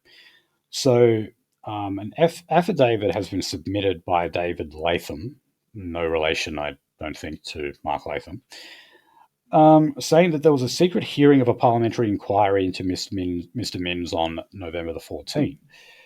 The affidavit, which relates to his campaign to win the state seat of Kogarah and enter Parliament, has been widely shared among New South Wales Labor backbenchers.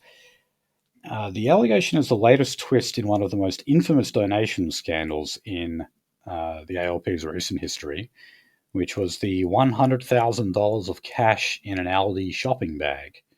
We remember that one? So, Yep.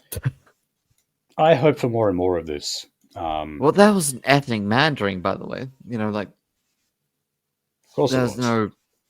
Oh, you are terrible, Finian. All right.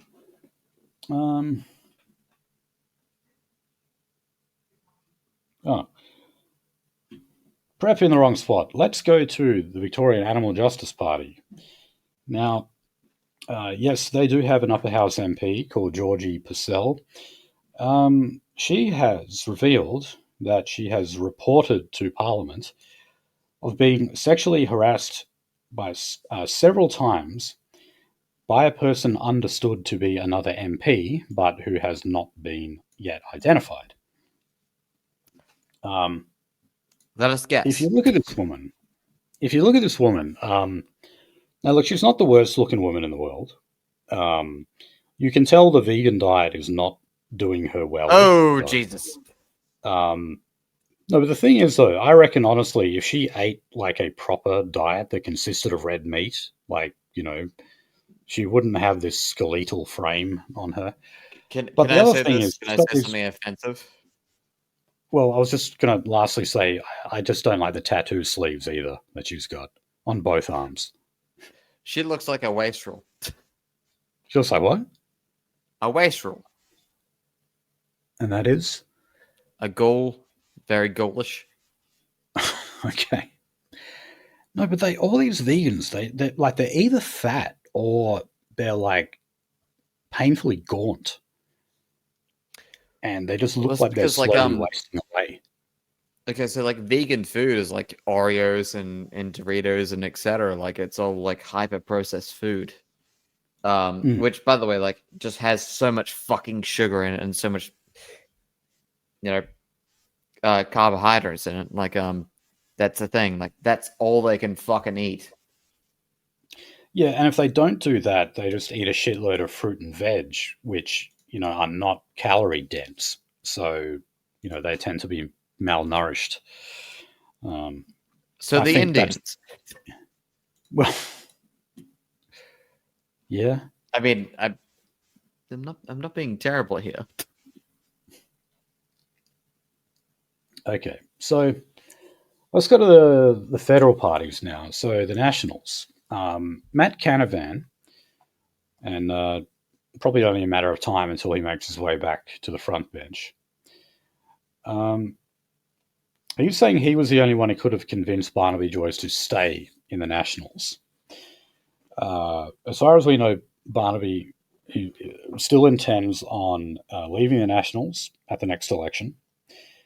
But here's what Matt Canavan said about that. He said, I mean, come on, Barnaby, do you really want to go and join the circus, or do you want to stay in a real man's team, in a real team that's really focused on delivering change? Barnaby signed up to net zero when he was Deputy Prime Minister. Barnaby agreed to the Paris Agreement when he was a senior cabinet minister in a coalition government. He did that because he knew that being part of this broader team was what was the best thing to deliver outcomes for the people we fight for and represent. It's only now that he's trying to jump ship. Yeah, I kind of talked about this last week in that, like, it now seems like an extraordinary move for him to make, given that the coalition, like not just the Nationals, but the coalition as a whole, have abandoned net zero. And it's like, that was why he had the falling out, or at least that was the number one reason why he fell out with his own party. And now it seems that that issue has been resolved. It would make sense that he would want to stay with the Nationals. But for some reason, he is, continuing this hissy fit. Didn't I say that? So the federal Greens. Now, last week we covered how the Greens were forced to reinstate the membership of their co-founder, Drew Hutton, who was a 78-year-old man who co-founded the party back in 1992. Now, apparently, there is growing pressure within the party for their leader, Larissa Waters. She's the one who wears like watermelon earrings, if you've seen that. They want her to resign. So, ooh, so that's interesting. Former Victorian Greens member Helen Lewis called for Senator Waters to resign, saying her position as the party's leader was now untenable.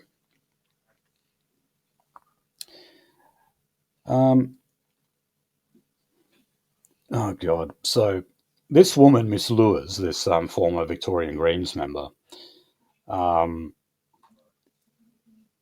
she was expelled from the party after attending the Let Women Speak rally in Melbourne. Do we remember that one? Oh, yeah. Oh, yeah. That was the one gate crash by neo-Nazis, terrible, terrible neo-Nazis who agreed with everything they said. Yeah. Now, so fair to say this woman, though, Helen Lewis, yes, she's a Green, but she's not, she's not part of the mainstream Green point of view, let's say. She actually dared to go to this demonstration because, well, essentially she's anti-trans. She's probably what you call a TERF. So she's sort of like what the Greens used to be when they were a genuine environmental party and social issues like this came second, and they weren't obsessed with putting trannies in the girls' toilets. So anyway, I was going to say, like, I thought the Greens were concerned about TERFs, as in TERFs for trees, not TERFs for weird fucking sexual perverts. Yeah, but look, this is why I think that I'm reading this article from The Australian, all right? I don't think that Larissa Waters' leadership is untenable in the way that Ms. Lewis described, because the people who are saying that are the very people who were expelled from the party. Okay. So their vote just doesn't matter anymore. Ms. Lewis was one of them. So, no, I mean, the remaining rank and file of the Greens, they're actually lining up pretty solidly behind Larissa Waters to support her. So yeah, I don't see that coming. Okay, now on One Nation, Pauline Hanson wore the burqa again in Parliament. It's funny how, like, she sits right in front of Fatima Payman.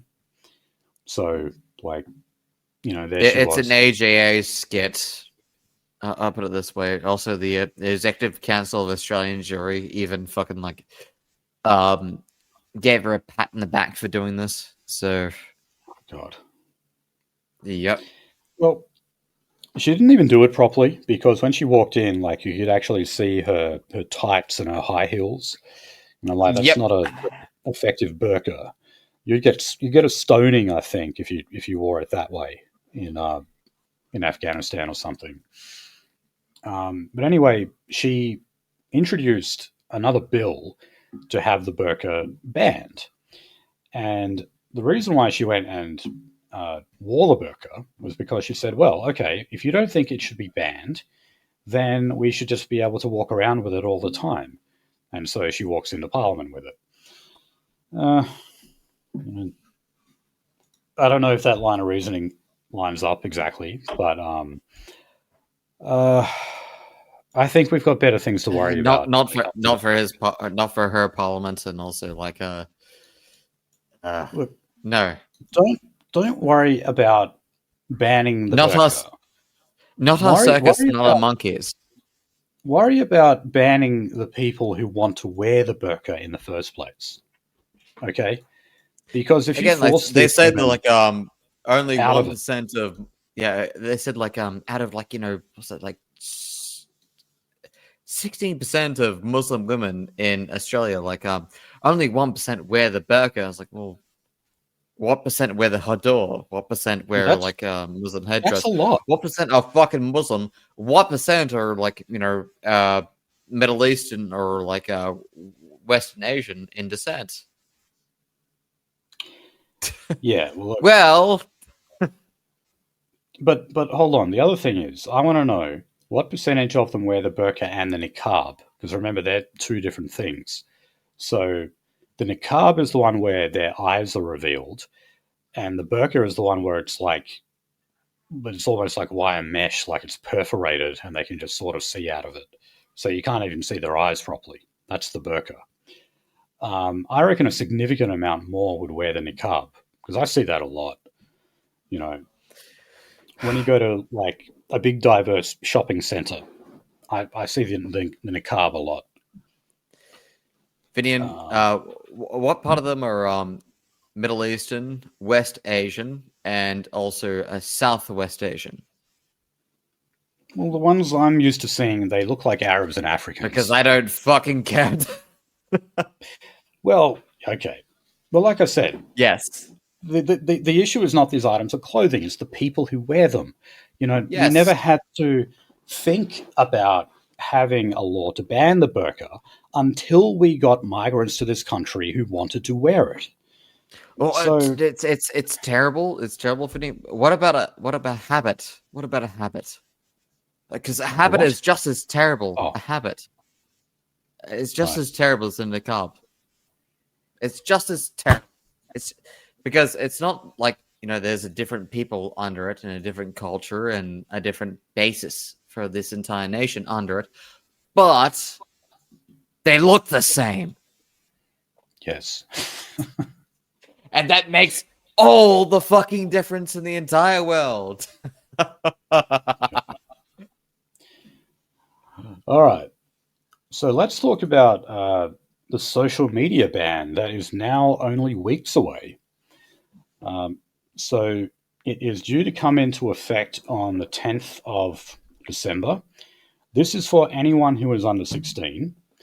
However, I must point this out. If you're, say, 14 years old and you find a way to get onto Facebook, you're actually not breaking the law.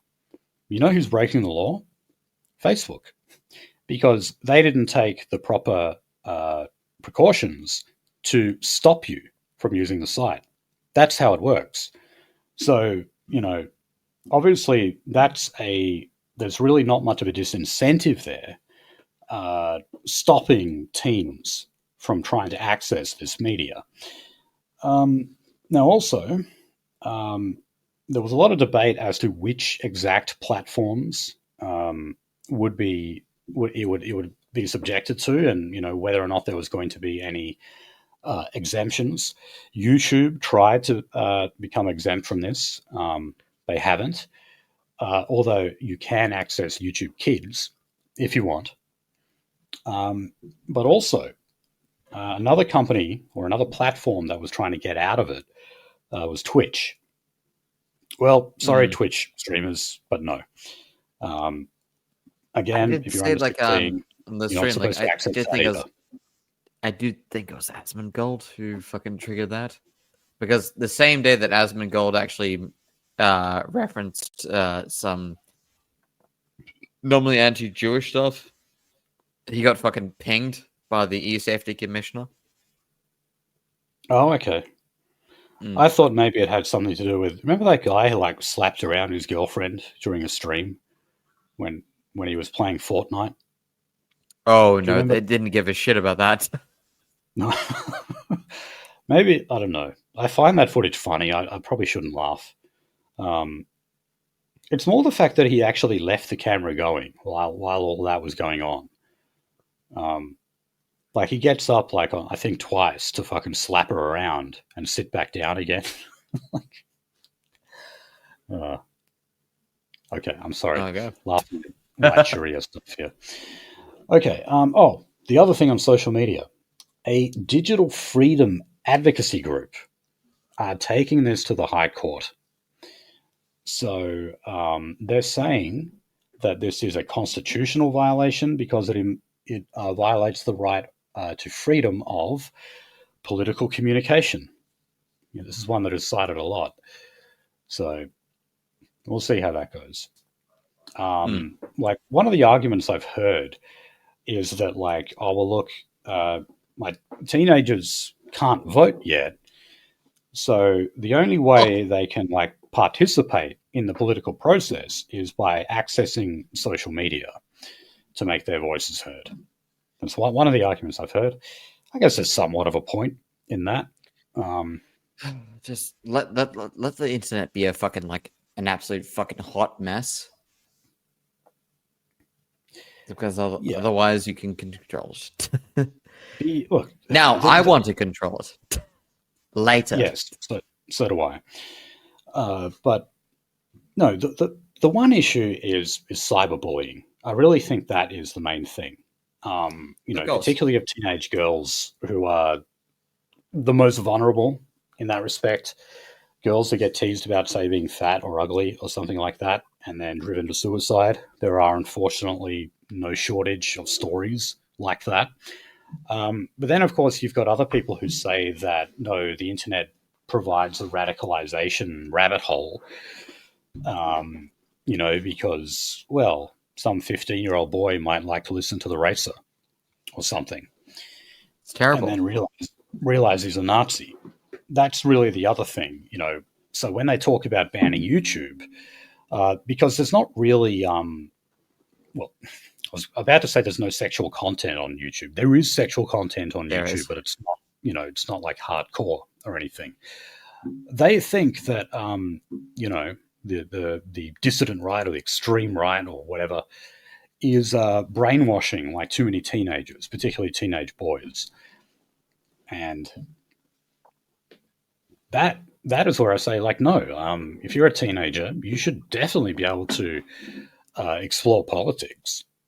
I don't see why that should be out of bounds. Would you like to see a baroness in the UK say the exact same thing you did? Because I did like a live show today, and I actually got a clip from a baroness. Okay. And she talked about including teenagers in the political process. Yes, actually. Hey, well, it's fair enough. There we go. Found no, it. But I mean, kids getting interested in politics. I mean, that's great. I mean, isn't that better than playing Fortnite endlessly? I'll put it in the private chat, and there we go. In the private chats, if you want to play it for the rest of the guys. Oh god, this is to do with groypers. It is. Okay, well, let me say this. It's UK. It's UK shit too. She doesn't. She's a baroness. She's like 60. She has no clue what the fuck she's talking about. Okay, so look, she's saying that when you work with a lot of young people, you find groypers everywhere. That seems to be the gist of this.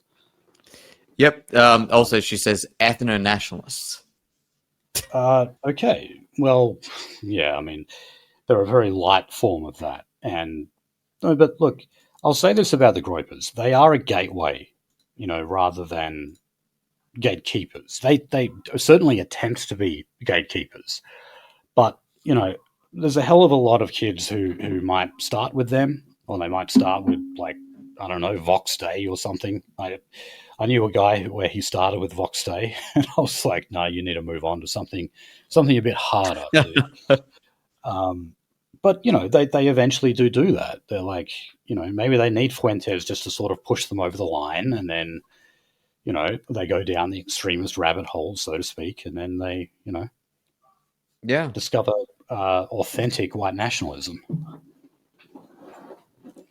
that is anti-Zionist. I feel like I should Add that at the reiterate end. that point. Specifically, anti-Zionist white nationalism is what we're about. Okay, so are we going to AI? Yep. So there is a private members bill that's going to be introduced into the Senate by the Teal independent David Pocock. And this is so that if you share AI deep fakes, in other words, where you take on the identity of another person that is created without consent, you could be sued or fined.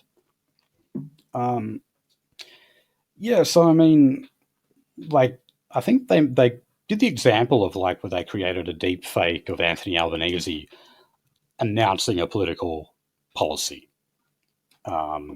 Yeah, I mean, if you would actually create that, put it out there with no permission, and it says announcing a new law that allows you to touch kids. Well, obviously that is something very serious. Yeah. And it's not just slander and defamation, it's something much worse. So no, definitely we need to put the brakes on AI in a lot of respects. We all know that the law takes a while. There's a big lag time in terms of technological process. The law is always kind of slow to adapt. So yeah, stuff like this. Also, stuff that people make fucking pornographic shit as well of other people. That's fucked up. And you definitely deserve to be sued or fined if you do that. Okay, now also the federal government is going to launch a new artificial intelligence safety institute to protect Australians from the potential harms of AI technology. Okay. Well, look, I think I mentioned last time that there's an increasing amount of people who they treat ChatGPT as their friend. So these are people who they literally have no friends of their own in real life. So they have conversations with ChatGPT. And there was actually a kid in America who he had a long conversation with ChatGPT where he was contemplating suicide. And no shit, in the end, ChatGPT actually offered to help him write a suicide note. Now, obviously, there was a lot of exchange involved before that happened, but it did eventually get to that level where ChatGPT was like, all right, I can help you just write this now. So stuff like that, that is definitely scary. So, I know that's a kind of a lame name, a safety institute, but, this stuff definitely does need to be looked at. Okay.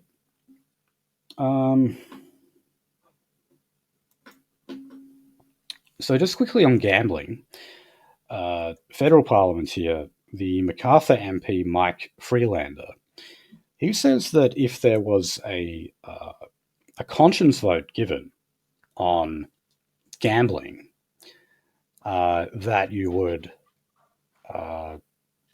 you could actually ban gambling advertising. Now, there's no such thing as a conscience vote in the Labor Party. All right, that doesn't exist. If you cross the floor on established policy, you get expelled from the party. In the coalition, yes, they're definitely allowed a conscience vote. But how many of them could you get? The gambling industry pays off both sides of politics. Okay, and firebombs some. Yes, that's right. They go after comedians in Sydney. So yeah, when this guy says this, I don't know. he might expect a visit from someone in a leather jacket later on, because I think he's grossly mistaken there.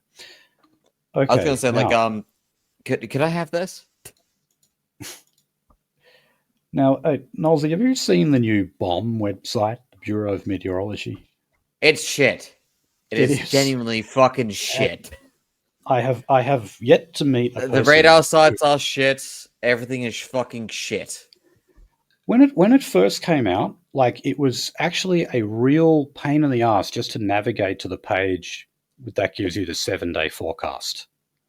Because before it was just like you could just like type in Perth weather into Google, and then it's like the very first link and takes you straight to it. When it first launched, it took you to some other page, and then you had to navigate like through like 3 or 4 other links until you finally got there. So they have fixed it up a little bit, so it's a little bit more user friendly. But pretty much everyone says they prefer the old website. Anyway, listeners might be interested to know that this did come with a price tag. This cost us $96.5 million. And the original price tag, so what this was budgeted as, was $4.1 million. So that is a whopping 20 times the original price. And this was commissioned by Malcolm Turnbull. Now, seriously, how the fuck does a website, like redeveloping a website, how does that cost $96.5 million? They tried to actually move like 2 radar sites, both in Perth and in the eastern states. Right. So it'd be closer to green energy in the future, which they weren't. So like the Serpentine one was actually relocated to Jandakot. Sorry. Okay. So outside of the hills, and and also the one the eastern states was relocated to Wagga Wagga. So yeah, welcome to fucking hell. Yeah. Bring back the old website. I don't care if you spent nearly $100 fucking million on it. Just bring back the old fucking radar. The old radar fucking knows what's happening. Okay, just 2 more stories to finish up. First of all, I'm sure we remember the controversy over the Australian Census and what questions it would ask people, particularly about their sexual orientation. So at first they said they just weren't going to ask that question. And then, the LGBT lobby said, hey, you're trying to make us look invisible. So you should put that in there. So they caved. They're doing that. The 2026 census will ask you to identify your sexual orientation, and it'll also ask you what your sex was recorded as at birth. And I assume then you could say that your sex since birth has changed. So yeah, they're gonna have an idea of like just how many trannies we have in Australia as well. Now, obviously, that would be an inflated amount, because you can imagine the amount of people who like identify as trans but would never have the surgery, or just what they call gender fluid or something, and they just go through fads and phases. And well, if we remember back to the live show we did, where we did that book review on the book called Getting It Straight, there was a chapter on how many homosexuals they are. And a lot of the time, the numbers are inflated because people who say like just had one homosexual experience, say like a girl who got drunk and kissed her best friend or something, they then record themselves as a lesbian or as bisexual or something like that, even though all of their other behavior is like completely heterosexual. So I'm just saying that, look, when these results come out, like, apply a critical eye. The amount of people who identify as some form of LGBT is probably inflated. Right. Okay, and finally, on disability, Labor is going to drastically increase penalties for dodgy NDIS scheme providers. So remember that the NDIS costs roughly $50 billion a year now, which is more money than we spend on Medicare. And the government has a target of reducing spending on the NDIS by 8% a year, which is a shit ton. That's a lot of money. So part of how they're going to do this is they are going to threaten jail time and also fines that can exceed $16 million. I was about to say 1.6, but no, 16 million. So yeah, that's some pretty hefty Ooh. penalties. And there was a great article on the Noticer about a week ago, I think. It was about this Indian woman who ran a provider who was also close with Albanese. And she admitted to rorting $300,000 out of the system. She claimed that amount of money and said that they were spent on services, when in fact it just went straight into her bank account. So yeah, this kind of shit happens all the time. Okay, that is where we will leave it, guys. We still gave you a reasonably lengthy episode. We're at the 2 hour, 10-minute mark. So thank Sorry, you for that. I'm very tired. That's okay. It is, well, nearly 9 o'clock here. So this is the only time we can fit it in because we both work, both wage cuts. Anyway, thank you, guys. We should be back on. We'll have an episode for you by Tuesday, I think. So thank you for listening, and we'll see you.